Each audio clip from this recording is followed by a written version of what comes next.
2024 సార్వత్రిక ఎన్నికల షెడ్యూల్ విడుదలైంది. మొత్తం 7 దశల్లో పోలింగ్ నిర్వహించనున్నారు. లోక్సభ ఎన్నికల్లో తొలిసారి ఓట్ ఫ్రం హోమ్ అవకాశాన్ని కల్పించింది ఈసీ. ఓట్ ఫ్రం హోమ్ సౌకర్యం గురించి మరిన్ని విషయాలు ఇప్పుడు తెలుసుకుందాం.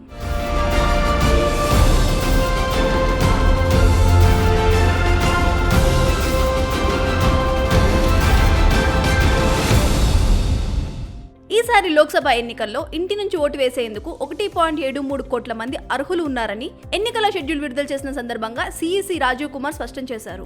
85 ఏళ్ల వయసు దాటిన వృద్ధులు, 40% కంటే ఎక్కువ వైకల్యం ఉన్నవారు ఈ సౌకర్యాన్ని ఉపయోగించుకోవచ్చు.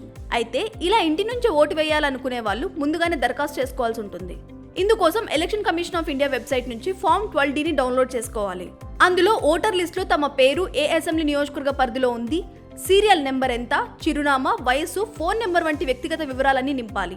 దివ్యాంగులు, పర్సన్ విత్ డిజేబిలిటీ అనేది టిక్ చేయాలి. తర్వాత ఈ ఫామ్ ను రిటర్నింగ్ అధికారి లేదా సహాయ రిటర్నింగ్ అధికారికి పంపించాలి. దరఖాస్తులను పరిశీలించిన తర్వాత అర్హతను బట్టి ఇంటి నుంచి ఓటు వేసే సదుపాయం కల్పించాలా వద్దా అనేది అధికారులు నిర్ణయిస్తారు. అర్హత ఉంటే వారి ఇంటికి అధికారులే వెళ్లి ఓటు వేయిస్తారు. పోలింగ్ కేంద్రానికి వచ్చి ఓటు వేసేటప్పుడు ఎలా అయితే రహస్య ఓటింగ్ ఉంటుందో, ఇంటి నుంచే ఓటు వేసేటప్పుడు కూడా ఓటర్ ఎవరికి ఓటేస్తున్నారో మిగతా వారికి తెలిసే అవకాశం లేకుండా అధికారులు అన్ని చర్యలు తీసుకుంటారు. ఈ ఓటింగ్ ప్రక్రియను వీడియో కూడా తీస్తారు. ఇంటి నుంచి ఓటు వేయించేటప్పుడు ఎన్నికల అధికారులు అక్కడి అన్ని రాజకీయ పార్టీలకు ఆ సమాచారం ఇస్తారు. సో ఓటు వేయడానికి పోలింగ్ స్టేషన్ కు వెళ్లే పరిస్థితిలో లేని వారు ఎలక్షన్ కమిషన్ కల్పిస్తున్న ఈ సదుపాయాన్ని ఉపయోగించుకోండి. ఎందుకంటే ఒక్క ఓటుతో గెలుపోటములు మారే అవకాశం ఉంటుంది కాబట్టి.